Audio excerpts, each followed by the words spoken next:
3 days after I was born, as I lay in my silken cradle, gazing with astonished dismay on the new world round about me, my mother spoke to the nurse, saying, "How does my child?" And the nurse answered, "He does well, madam. I have fed him 3 times, and never before have I seen a babe so young yet so gay."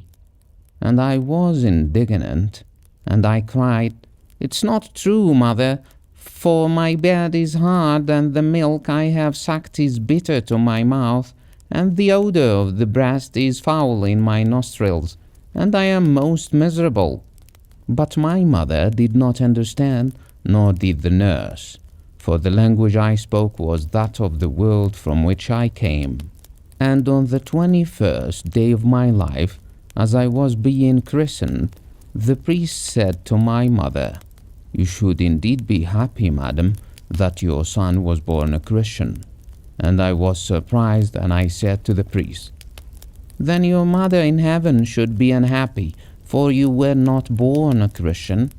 But the priest, too, did not understand my language. And after 7 moons, one day a soothsayer looked at me, and he said to my mother, "Your son will be a statesman and a great leader of men." But I cried out, "That is a false prophet, for I shall be a musician, and not but a musician shall I be."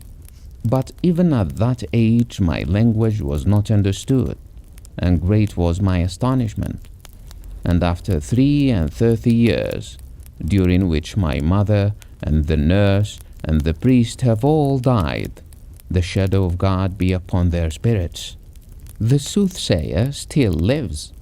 And yesterday I met him near the gates of the temple, and while we were talking together, he said, "I have always known you would become a great musician. Even in your infancy, I prophesied and foretold your future." And I believed him, for now I too have forgotten the language of that other world.